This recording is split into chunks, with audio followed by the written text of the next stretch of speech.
सावित्रीबाई फुले का जन्म महाराष्ट्र के सातारा जिले के नायगांव नामक स्थान पर 3 जनवरी सन 1831 को हुआ। उनके पिता का नाम खंडोजी नेवसे और माता का नाम लक्ष्मीबाई था। सन 1840 में मात्र 9 वर्ष की आयु में ही उनका विवाह 12 वर्ष के ज्योतिबा फुले के साथ हुआ। महात्मा ज्योतिबा फुले स्वयं एक महान विचारक, कार्यकर्ता, समाज सुधारक, लेखक, दार्शनिक, संपादक और क्रांतिकारी थे। सावित्रीबाई पढ़ी लिखी नहीं थी। शादी के बाद ज्योतिबा ने ही उन्हें पढ़ना लिखना सिखाया। बाद में सावित्रीबाई ने ही दलित समाज की ही नहीं बल्कि देश की प्रथम शिक्षिका होने का गौरव प्राप्त किया।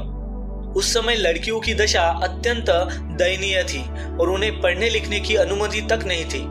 इस रीति को तोड़ने के लिए ज्योतिबा और सावित्रीबाई ने सन 1848 में लड़कियों के लिए एक विद्यालय की स्थापना की। यह भारत में लड़कियों के लिए खुलने वाला पहला स्त्री विद्यालय था। सावित्रीबाई फुले स्वयं इस विद्यालय में लड़कियों को पढ़ाने के लिए जाती थी, लेकिन यह सब इतना आसान नहीं था। उन्हें लोगों के कड़े विरोध का सामना करना पड़ा। उन्होंने न केवल लोगों की गालियां सही बल्कि लोगों द्वारा फेंके जाने वाले पत्थरों की मार तक झेली। स्कूल जाते समय धर्म के ठेकेदार व स्त्री शिक्षा के विरोधी सावित्रीबाई फुले पर कूड़ा करकट, कीचड़ और गोबर ही नहीं बल्कि मानव मलमूत्र भी फेंक देते थे। इससे सावित्रीबाई के कपड़े बहुत गंदे हो जाते थे, इसलिए वो अपने साथ एक दूसरी साड़ी भी साथ ले जाती थी, जिसे स्कूल में जाकर बदल देती थी। इस सब के बावजूद उन्होंने हार नहीं मानी व स्त्री शिक्षा का कार्य जारी रखा।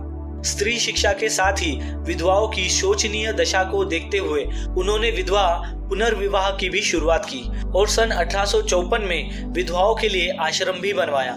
साथ ही उन्होंने नवजात शिशुओं के लिए भी आश्रम खोला ताकि कन्या शिशु हत्या को रोका जा सके। आज देश में बढ़ती कन्या भ्रूण हत्या की प्रवृत्ति को देखते हुए उस समय कन्या शिशु हत्या की समस्या पर और उसे रोकने का प्रयास करना कितना महत्वपूर्ण था, इस बात का अंदाजा लगाना मुश्किल है।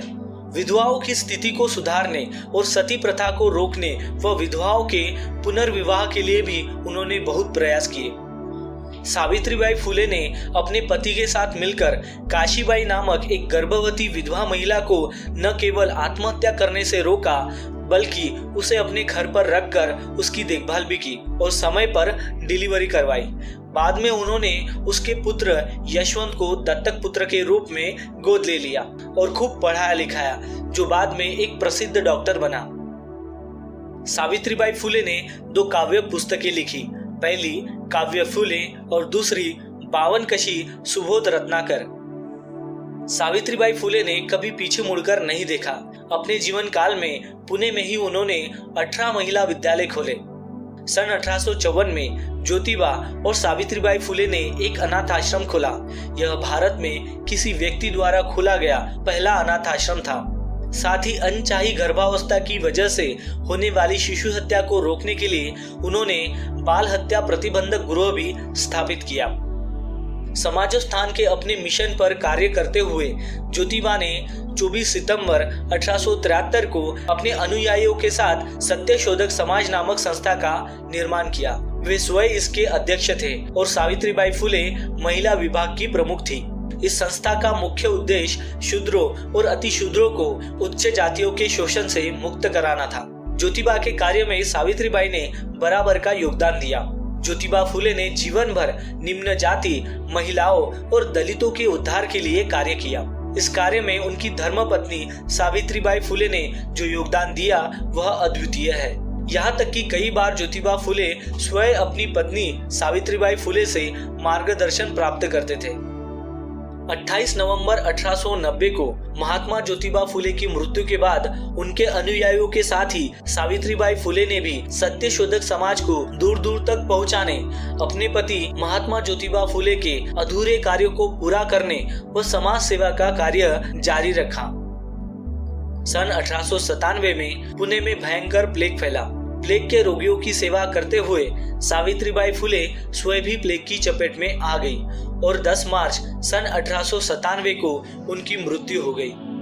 सावित्रीबाई पूरे देश की महानायिका है। हर बिरादरी और धर्म के लिए उन्होंने काम किया।